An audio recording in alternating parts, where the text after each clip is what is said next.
বৃহস্পতিবার জানাইছে যে আমাদের কাজ চলছে। আমরা বলছি এক কাজ কতদিন সময় লাগে, একটা নীতিমালা করতে এটা সময় লাগে না।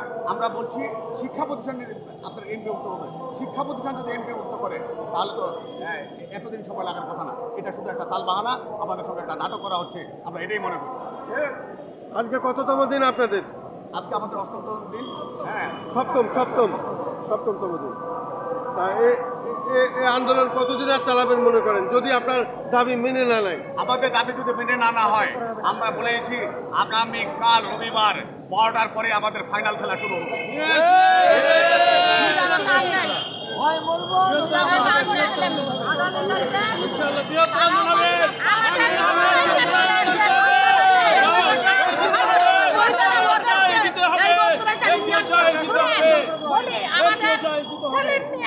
আমাদের সাধারণ শিক্ষকের জন্য যদি জীবন দেয়, একটা শিক্ষকের জীবন আমরা এখানে রেখে দেব।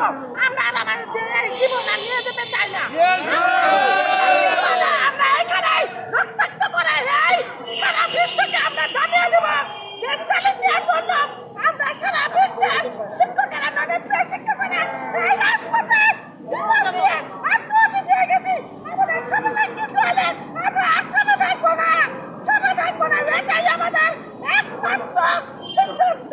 ঠিক আছে। আপনি কোন জেলা, কোন স্কুল থেকে এসেছেন? নাম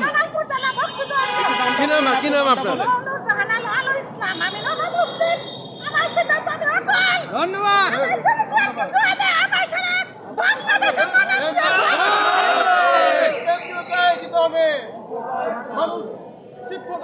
দর্শক, আজকে এই 7ম দিনে আমরা দেখতে পেলাম এই অধ্যক্ষ সেলিম মিয়ার নেতৃত্বে আজ 7 দিন যাবৎ তারা জাতীয় প্রেস ক্লাবের সামনে মানবতার জীবনযাপন পার করছেন।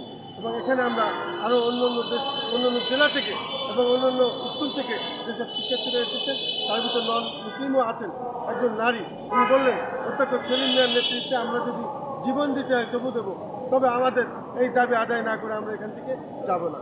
আমি জাতীয় প্রেস ক্লাবের সামনে থেকে খন্দকার মাসুদুজ্জামান, রাজধানী ঢাকা। ধারাবাহিকভাবে আমরা এটা প্রচার করে যাচ্ছি। আজকে 7তম দিন। আপনাদের অবস্থান কর্মসূচি